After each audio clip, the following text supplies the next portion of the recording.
it is really that humanity's approach that allows us to look at something and see what is unseen, to model what is outside of our own sort of lived experience, to have a more empathetic approach to what we're trying to do, that it benefits society. Otherwise, we can create systems of harm without knowing it. And that happens all of the time. And that's something that as scientists and AI researchers, we need to begin to centralize our own responsibility in that and say that we are not separate somehow from the implications that this has on society. When we create a new technology, it is our responsibility to understand and outline the type of harm that it could create or that it could cause in our community. Welcome to the Conversations on Applied AI podcast, where Justin Grammons and the team at Emerging Technologies North talk with experts in the fields of artificial intelligence and deep learning. In each episode, we cut through the hype and dive into how these technologies are being applied to real-world problems today. We hope that you find this episode educational and applicable to your industry, and connect with us to learn more about our organization at appliedai.mn. Enjoy. Welcome, everyone, to the Conversations on Applied AI podcast. Today, we're talking with Amelia Winger-Bearskin. Amelia innovates with artificial intelligence in ways that make a positive impact on our community and the environment. She is a Banks Family Preeminence Endowed Chair and Associate Professor of Artificial Intelligence and the Arts at the Digital Worlds Institute at the University of Florida. She is a 2019-2020 Mozilla Foundation Open Web Fellow in partnership with MIT Open Doc Lab and MIT's Co-Creation Studio, working on her ethics and values-driven software development toolkit. Among many other accomplishments, in 2019, she was an invited presenter to His Holiness Dalai Lama's world headquarters for the Summit on Fostering Universal Ethics and Compassion.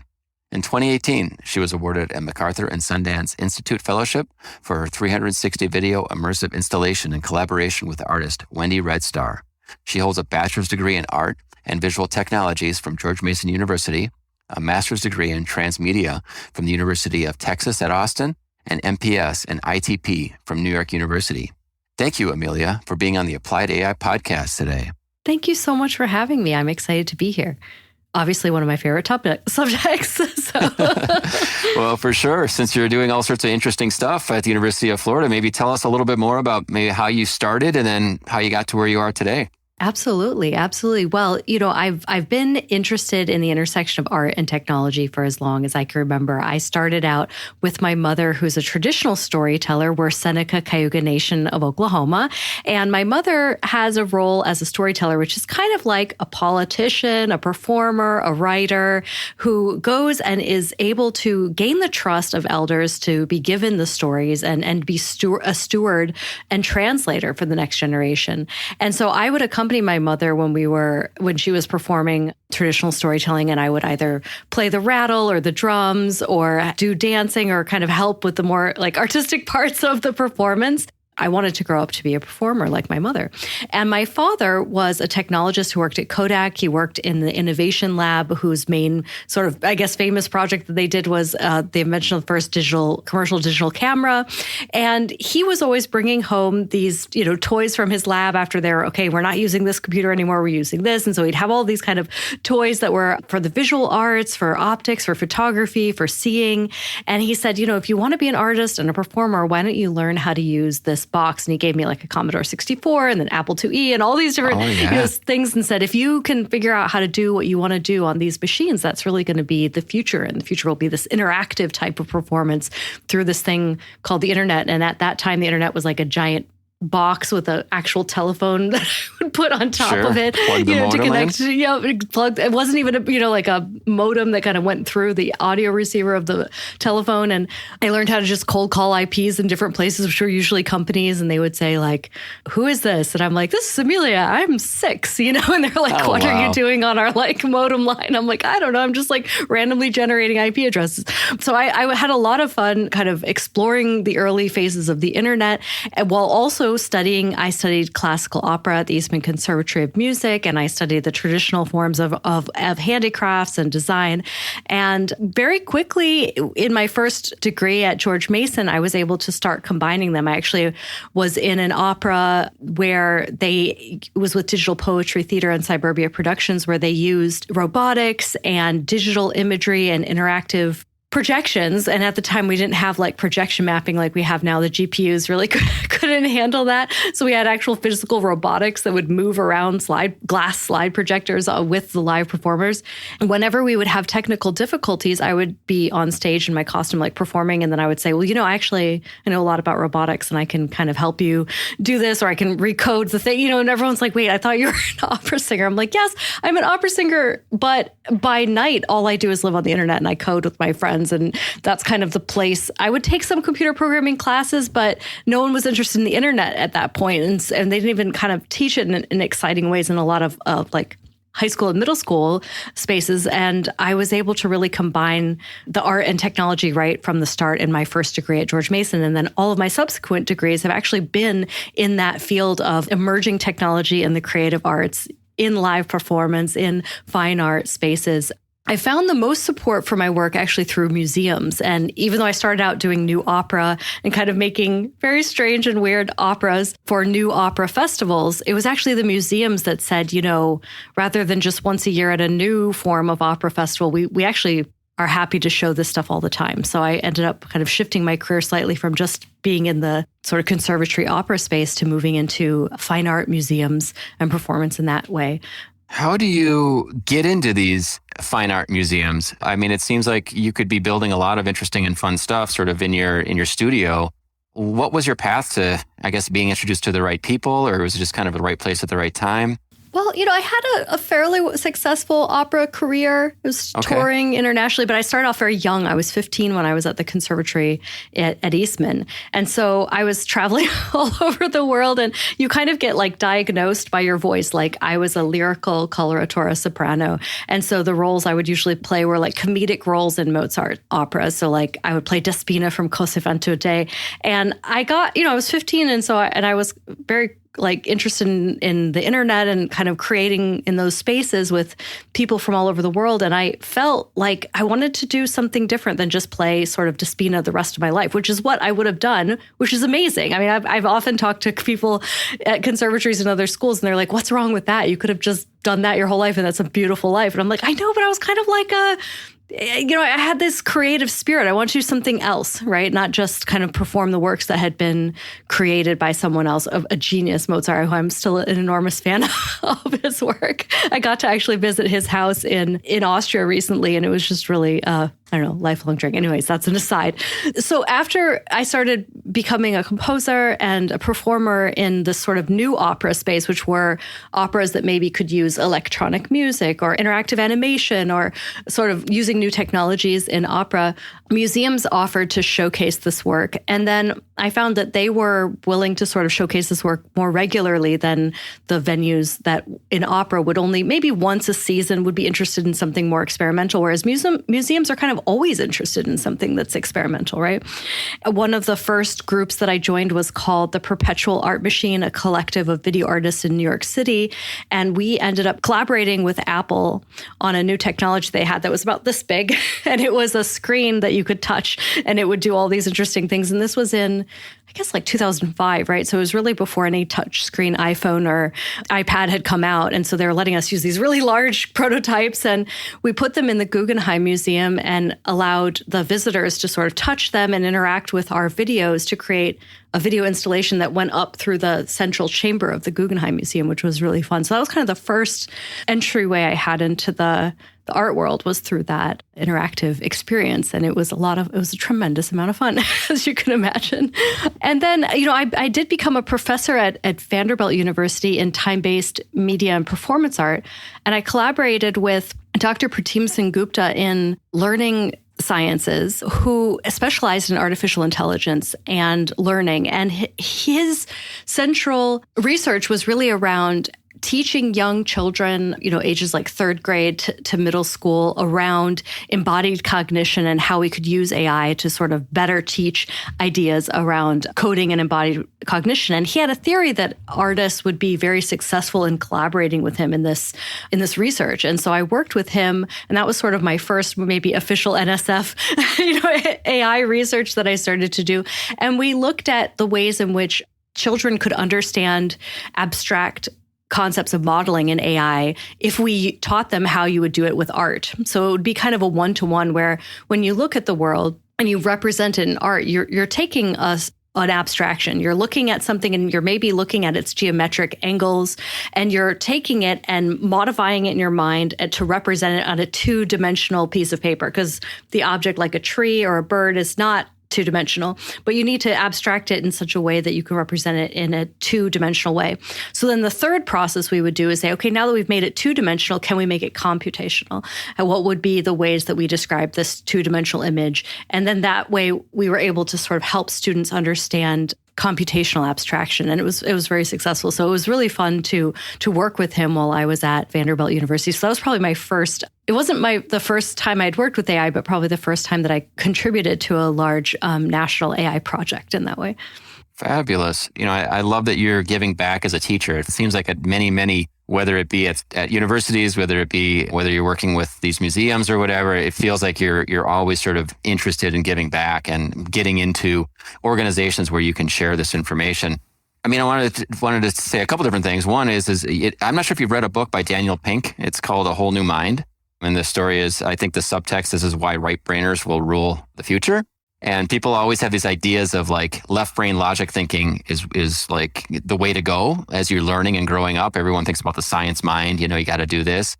But it seems like you came at it from the other side of it, right? More the creative right brain aspect of it. How are you seeing that sort of play out, I guess, in the students that you teach and the organizations that you're a part of, the projects? Just curious to get your perspective on that. Yeah, absolutely. Well, it's very important that we find bridges and ways of explaining all these ways that we've separated information to, like you said, the right brain, left brain, or scientific and mathematical way of perceiving and modeling the world to the artistic or humanities way of perceiving and modeling and understanding the world. They are not in any way separate. They're completely dependent and interdependent on each other. And the way that we understand and model one is very influenced by the other. And if we don't have a sort of comprehensive idea for both, we become blind to the other. And I guess a good example is that machine bias that we have in computer vision or many other fields of AI. If you're saying, look, I'm just modeling the real world and I'm doing it in math, and math is always true and always right because it has this very definitive way of expressing all of the information that I'm sharing within this box, but you don't have maybe a humanities perspective to say, well, who created that box?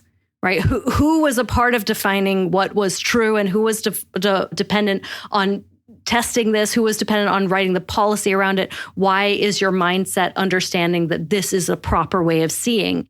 It is really that humanities approach that allows us to look at something and see what is unseen, to model what is outside of our own sort of lived experience, to have a more empathetic approach to what we're trying to do that it benefits society. Otherwise, we can create systems of harm without knowing it, and that happens all of the time. And that's something that as scientists and AI researchers, we need to begin to centralize our own responsibility in that and say that we are not separate somehow from the implications that this has on society. When we create a new technology, it is our responsibility to understand and outline the type of harm that it could create or that it could cause in our community. Yeah, so one of the things, Amelia, that I was looking at is your website, and we will have liner notes to studioamelia.com and all sorts of other interesting facts that we're talking about here today.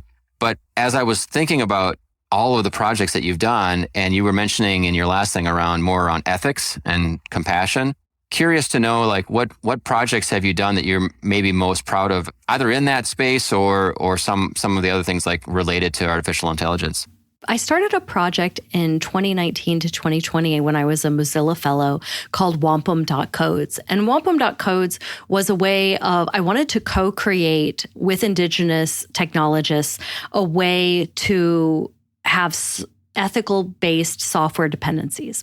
And, could we in our package.json encode ideas around what should the use be for this code? What should the thing that this is not used for? How do we outline the boundaries of the ethical considerations within this code base, like you would with a dependency where you would say, hey, you can't run this without having, this and this package. How do we say what type of package of ethics and values are needed to make this code and project successful, and what things could break the trust of this project and then should be considered outside of its license, right?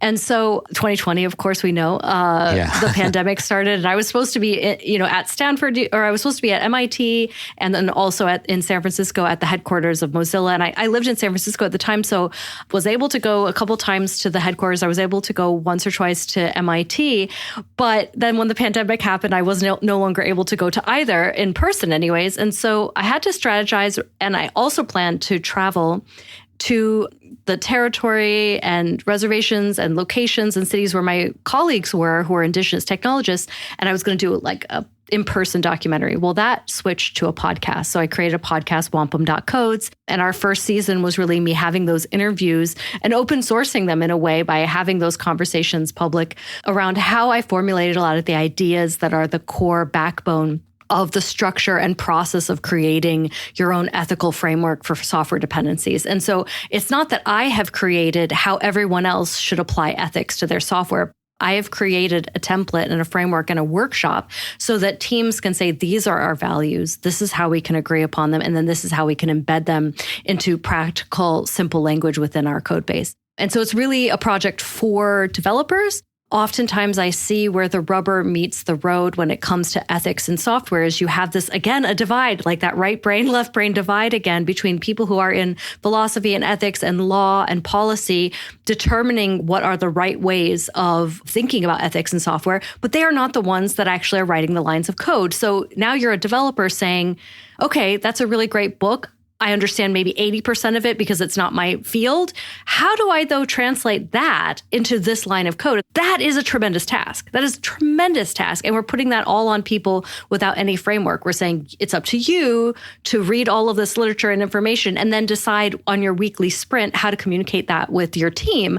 That's a lot, right? Yeah. And so this is tools that actually are developed for developers to start having those conversations within their teams and making some of those decisions and trade-offs and defining that with their community. I don't come in and tell them what they should do. I come in and help them to be successful at implementing the values that they already have. So that's sort of what wampum.codes is. And, it's a podcast and it's this ethical framework for software development that has writings and readings, but also a live workshop that I do, either at conferences or people will bring me in and I'll do them over Zoom. Obviously, it's been mostly over Zoom because of the pandemic. Yeah. But yeah, that project for me is going to continue to be ongoing. I would like to include more ways that I can engage younger people as well, because right now it's primarily been with developers at tech corporations, but I would love to also, and people at nonprofits as well, and institutions and universities. But I would love to include even younger people as well who are, as they're learning to code, can start thinking about how they can think about what their code is used for. Yeah, I love it. I mean, I don't think anyone has really taken that approach. Do you feel like this is sort of a new, fresh look at it? Were there any other projects going on as you started building Wampum?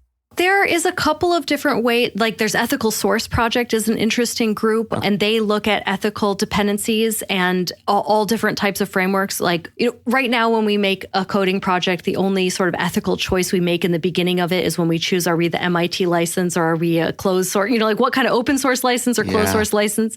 But that's really in copyright and international copyright law. So if I wanted to make, it really depends on the law. I can say I'm open or I'm closed.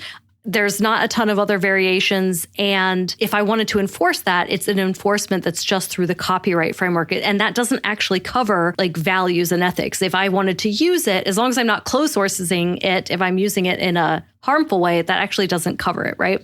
Ethical Source is kind of looking at ways in which they could change copyright law or approach that in different ways. So they're a really interesting group. They don't necessarily have workshops for developers, but they are interested maybe more in a policy angle. They're a really great group. I highly recommend checking them out for anyone who's listening. Ethical Source is a great group. But yeah, I found that there was a whole sort of for developers. Like, what do you do for people who are coders who are like, I want to do this. How do I do this? How do I bring up these conversations? CEOs and leaders of companies have brought me in because they're saying, our developers are interested in these things, but they're not entirely sure how we can implement this into our weekly sprints. And so I give them sort of a tool in order to do that. That's amazing. Awesome. Very cool. Well, you mentioned being a part of, I guess, Indigenous people in technology, right? I'm assuming you are an Indigenous person. How has that changed your perspective with regards to artificial intelligence and how you're working on it today, I guess? Is it a pretty small community, I guess? Are you looking to does it help you with outside perspectives? Yeah, I'm just pretty open-ended question, I guess, here. Yeah, totally. Well, I'm part of two really great groups. I'm in a group called Natives in Tech, and then that also has another sort of sister group, Indigenous AI. And there are, Indigenous people all over the world that are working in AI and are also working in tech. I think it's important to combine AI and tech since they have so many overlapping conditions, especially when it comes to ethics. And so those groups are pretty exciting. We have an annual conference. We also, a lot of us have begun to present at Imaginative, which is a film and media festival, which is now really embracing creative coding and creative technologists as well. So I have a workshop that's coming up for Imaginative 2022 around creative coding. And so there are a lot of spaces where Indigenous technologists and experts in AI sort of congregate and meet and collaborate as well. I think that there are so many diverse ways in which Indigenous scientists and AI professionals contribute to our community. So I don't think I can make like a generalization. However, I think personally, growing up as an Indigenous person embedded in a deeply connected community that values co-creation, collaboration, and also, I'm Seneca Cayuga. We're part of as what Western people call Iroquois Nation, but we call ourselves the Haudenosaunee. We are a matriarchal and matrilineal culture. And so recently I went on to a wonderful podcast that was a Haudenosaunee podcast hosted by my friend Ainsley. And I loved the questions that he asked me because coming from a Haudenosaunee perspective, he would just say, as a woman who's naturally a leader in science, or as a woman who's naturally a leader in policy and is, like all these things that were like his framework of thinking was like, obviously, as a woman, you would be a leader in artificial intelligence. It was just like, how is that? How do you help other women in that field like that? And that's very different than the way in which I would get a similar question from a Western person who might say, is it very hard to be a woman in AI? And how do you see the challenges?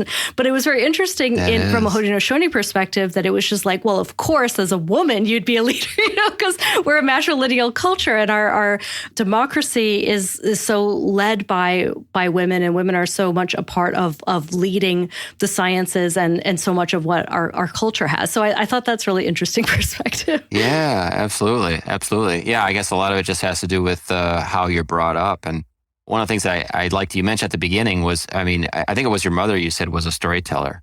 Whenever I try and do a presentation, and it feels like either I'm watching a presentation or I just seem to observe. I seem to absorb a lot more if there's a story involved, right? People really feel like at least I feel like I retain a lot of knowledge if there's more stories brought in, and maybe that's a part of who you are, I guess, through your mother. Is that safe to say? Absolutely. I mean, both my parents were storytellers.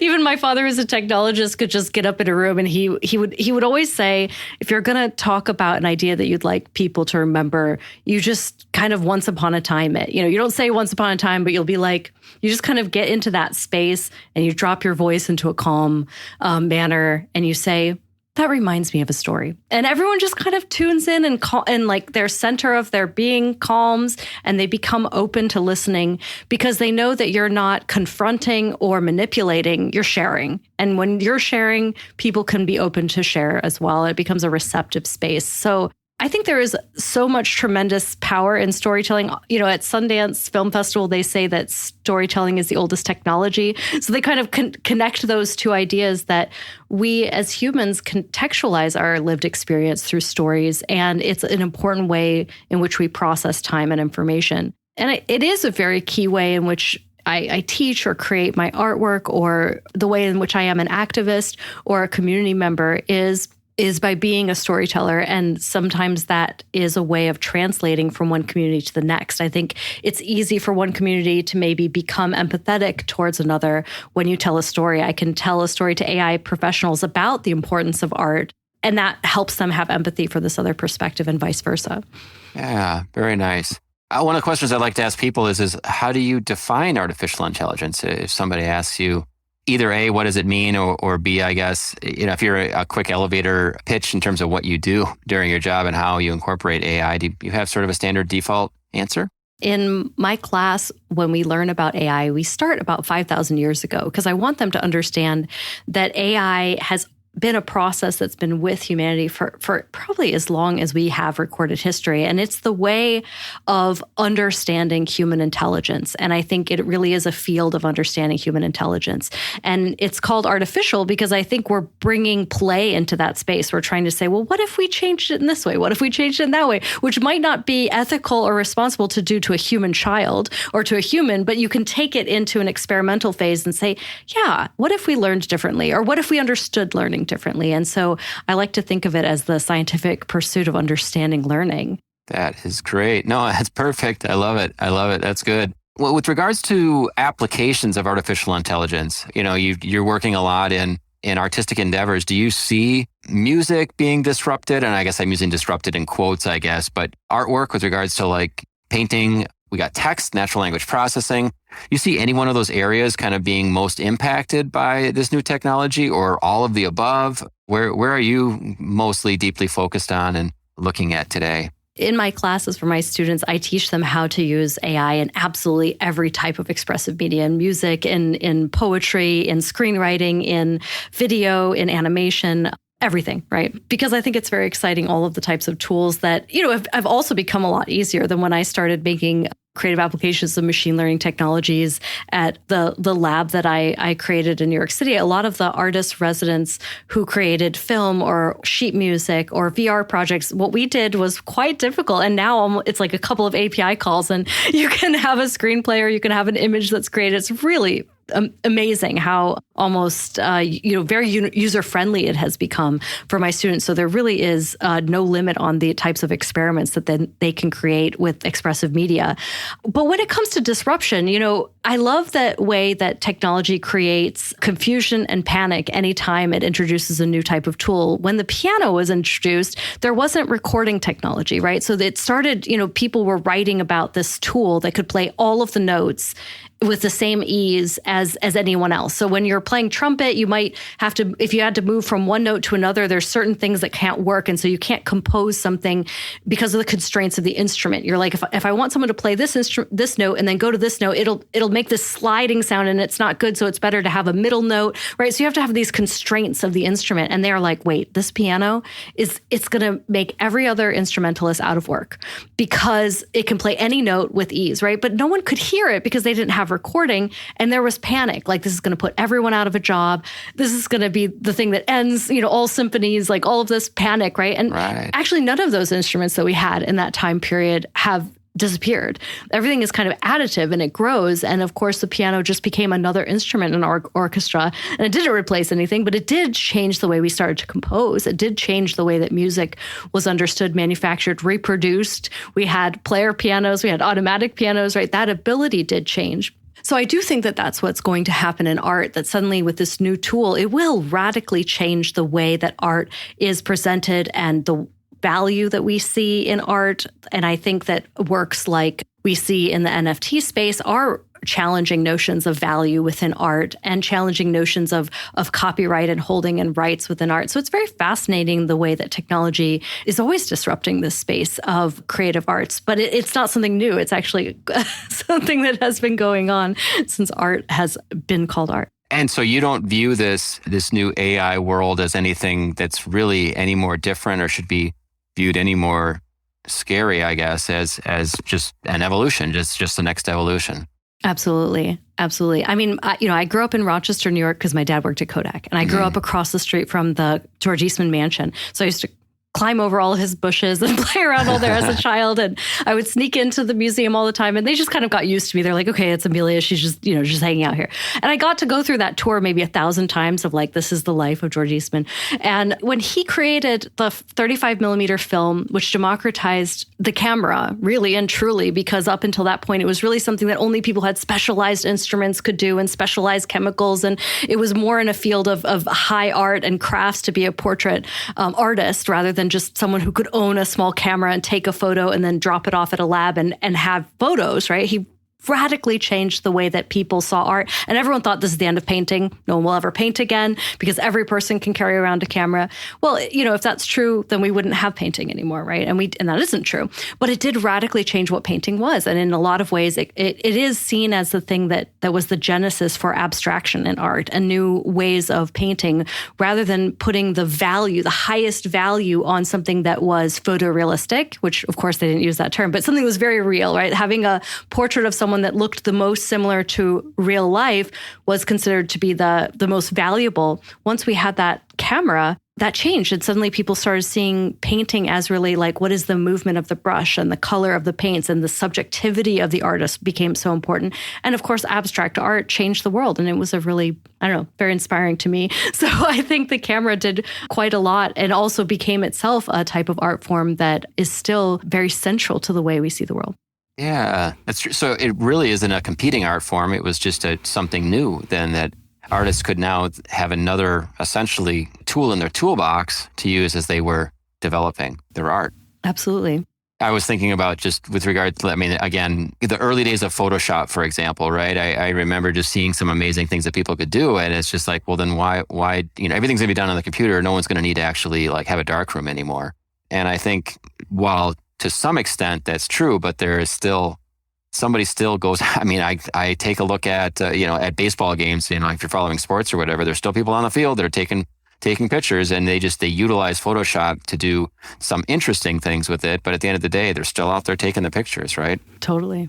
Do you have any favorite book, I guess? What are you reading these days? What stuff that you maybe have read over time you might suggest people pick up and learn about this space? Oh, yeah. Well, I have as the required reading in my class an illustrated guide to artificial intelligence, which is a very fun, honestly, it's a great coffee table book if you're not a student. And if you're a student, it's a really great introduction to the field of AI. And I like that it starts, 5,000 years BC, and it kind of goes through each page is a different topic, like one page on Alan Turing, one page on AlphaGo, right? All these kind of one page, one subject with a beautiful illustration. And I find that to be a fun conversation starter. So I have it on my coffee table, and people can kind of rifle through this and say, wait a minute, they had an electric eye that could see or that could talk in the 1890s. And you're like, yes, actually, it just kind of stretches people's thoughts about when AI started and what it has been doing in our culture. So I love that book. My students love it too. They have a lot of fun reading that. And I also am very interested in reading lots of books around interspecies relationships within AI. So I have a couple of different books. I'm looking over at my side so I don't say the wrong the wrong thing. But I've been reading by Claire Evans, Broadband, which is the history of the internet, from a lot of women who are creative artists that were very influential. I've also been reading Braiding Sweetgrass, which is a look at a botanical view of upstate New York from Seneca, from a Haudenosaunee Iroquois perspective, and looking at science. And so I am always very interested in environmental science and those applications in AI. So that's what I'm reading lately. Awesome. After we get done recording this, it'd be great for you to send me some of these links, as well. I'll be sure to include those as well. How do you relax, I guess, outside of your personal life or outside of the professional world? I know you said you were going to be traveling, I think, to Venice recently. Maybe that was a professional endeavor, but yeah, well, what are some other things you enjoy doing? Yeah, I'm going to Venice next week. So there's this thing in the art world called the Venice Biennale, and it is kind of a big meeting place of artists and innovators and entrepreneurs that meet in Venice. For the whole entire city becomes part of this Biennale. It's really amazing. It's a lot of fun. So that's what I'll be doing next week, and presenting my work and being part of a group called Unfinished Camp, where it's kind of like a summer camp for adults and innovators who will get together and dream about the future, and looking at kind of Web3 technologies and how that can be used to support artists and to support an equitable future. So that's going to be work, but also incredibly fun. I've never been to Venice, and I'm very excited. My work has been in the Biennale before, but I've never actually been able to go. So I'm very excited to go. And what I'm doing this summer is traveling quite a bit, and I'm hoping to record more of, my podcast and all the places that I go. And the thing that I do the most for fun is probably hang out with my pets. I have, my husband and my son are as in love with the pets as I am. So we usually have quite a bit of a cuddle puddle with our cat and our two dogs and each other. And it's probably what we do the most is just hang around and play with our pets. Good. That's awesome. Very, very cool. for young women or men or boys, whatever it is, sort of getting into this space, how do you suggest that they, I don't know, start exploring this? You've got a ton of resources, right? There's your website with some of this information, obviously books, you've mentioned that as well. Any sort of, if I was just a young person sort of wanting to get into this space, what might you suggest I do? Well, I suggest finding a community. And so there's a lot of amazing creative coding communities out there, and they all have their own Discords and they all have their own Slacks. And so the best thing to do is to join a community. That way, when you make your first project and you get your first error and you go to Stack Overflow and can't figure it out, then you have this great community where you say, I used this thing, I did this thing. And that's really how all of us are successful. And I do not know how people do it alone. Like everyone says, I'm self-taught at coding. And I'm like, I am not self-taught at anything. I'm always going to my community and learning how to even ask the right question is really important. Oftentimes you can ask a question on Stack Overflow and no one answers it because you didn't know how to ask it correctly, right? And so your community will tell you that. They'll say, oh, no. The reason people aren't answering that is because your problem isn't your problem. Like your problem is this other thing. And let me look at your code and share your screen and let's go through this. Or sometimes you find your community at university. Sometimes you find it in a cool group that you are part of online. Sometimes you find it in a club that you're a part of. I am one of those people that collects cohorts. I love to be part of cohorts. So I always will apply for different cohorts so that I can learn. And those spaces, I kind of always raise my hand and say, this is my question. This is the issue I'm having. Whenever I'm on a panel or giving a talk at a conference and there's like a lull and everyone's like, well, I don't know if anyone has any more questions. What I say to people is I say, look, if you have 5 minutes right now and no one's asking me a question, do you have a technical error that you see on a project you're doing? Ask me. It's not inappropriate. Ask me right now. And I think just teaching people that it's okay to say, I'm having difficulty with this technical thing. My code isn't working for this reason. And just saying like, look, I know I'm on stage for a different reason, but if there's 5 minutes of someone's time that they're not doing anything, ask them about a technical issue you have. That's how we learn. And just kind of normalizing that I think is really important because that's what all of us do at any level of our stage of our career. We all run into errors because we're in tech. So that means we're learning everything all over again every day. We're trying out something we've never tried out before every day, right? Absolutely. So, So I think just normalizing that of saying like, all of us will have to ask someone else how this works, why this doesn't work, and just helping them feel comfortable to do that. Yeah. I love that perspective. And I think that's what keeps me so excited with regards to technology is especially in this AI machine learning area. I was interviewing somebody just a couple of days ago and they said, we're in the first inning of the baseball game, right? Is sort of what they said. People have not really, yes, there's some really cool applications. We're talking about how it's going to change the world and there's some really, neat stuff, but we haven't even really scratched the surface with regards to how it's going to permeate our entire lives. From everything from art to personal digital assistants to self-driving cars to all these sort of interesting stuff. It's really, really fun. Well, Amelia, how do people reach out and connect with you? Again, I'll put a link to your website. I know you're on LinkedIn and stuff. Are you on Twitter, Instagram? Do you want to promote anything you're doing? I'm on every possible social media I'm on. I'm either Studio Amelia or I'm Amelia WB, so one or the other. And I also have a weekly Zoom call that anyone's allowed to drop in called no-funding.com. And it's a group of creative technologists and we all just kind of talk about how to support each other. So if you would like to chat again, it'll be myself and, usually we have about 200 members, but it's usually 10 people every time. I don't know how that works, but it's always about 10 people. And so it's a fun kind of intimate group and you can just ask people questions or it's a way of kind of staying connected to our community, even though many of us are, in different levels of quarantine and being separated from one another and not traveling. So feel free to join that. And then of course, my website, studioamelia.com is a great way of finding out what I'm up to or seeing. And then, of course, probably Twitter is the best place to find out where I'm speaking next or where I'm going to be live next. So, yeah. Gotcha. Very, very cool. Well, are there any other topics or projects or things that you would like to share that maybe I didn't really touch base here on? No, I think we covered it. Okay. Good. That's usually a question I just like to ask. I guess open it up. Of course. Because we'll talk about some things, but if there anything in particular that you wanted to talk about, you're probably the first classical opera trained person I've had on this program. So that's awesome. I mean, I think the path of your career has been very, very fascinating. As I took a look at your website, and I will encourage everyone to go ahead and take a look at it because there's just a wide